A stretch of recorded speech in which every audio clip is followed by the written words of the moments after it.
You mentioned diversity, and this is a topic that has become top of mind for a lot of people this year in particular. And in terms of the initiatives that a company takes around diversity and inclusion, not just in terms of diversity of the board, but diversity of management, diversity of throughout an organization. How do you see the role of a director in ensuring that a company has a proper focus on diversity, and whether it's because it's obviously not something that you can change overnight. It's really a long-term evolution.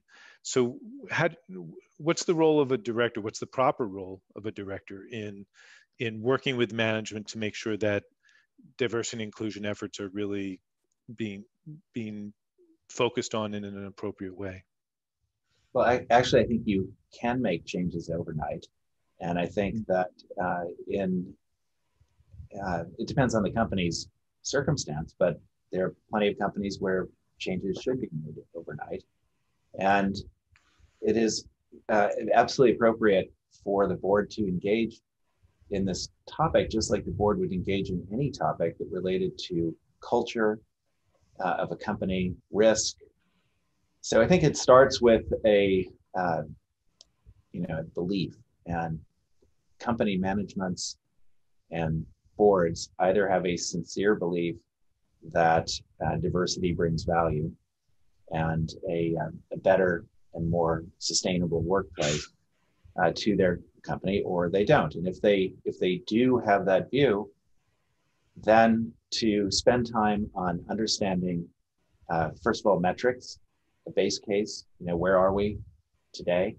What can we do to be better? What is our aspiration? How are we going to get there? It's basic questions like you would ask if you had an underperforming business unit and you wanted to improve the performance of that business unit, and you'd ask questions about, okay, what is the market we can address? How are we addressing that market?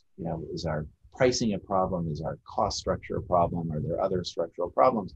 And what do we do about them? The questions are basically the same as it relates to diversity.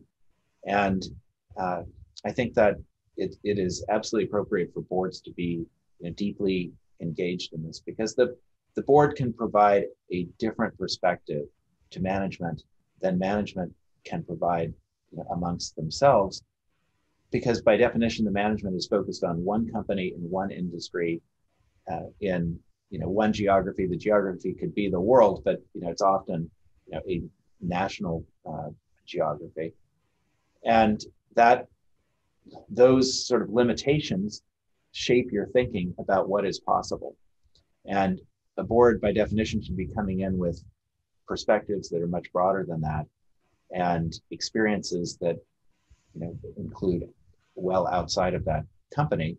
And so they can bring new questions to ask, and also new degrees of experience and expertise. And that sounds like a very strong rationale for why a board itself should be composed of individuals of diverse backgrounds and experiences as well. Yeah, I think so. And I think, look, I've seen, look, we've all seen the same stats, and we've seen the statistics around how boards are changing, and the recruitment and appointment of new directors, and the degree to which diversity is being embraced by boards and advanced. And so I think that's going to lead to better governance. And part of it is you'll have people with different perspectives on every issue, including different degrees of experience and expertise and perspective.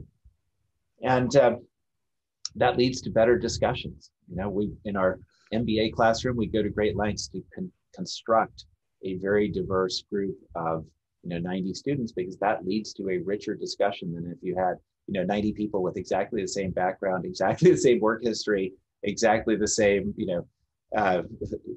national or local origin, et cetera.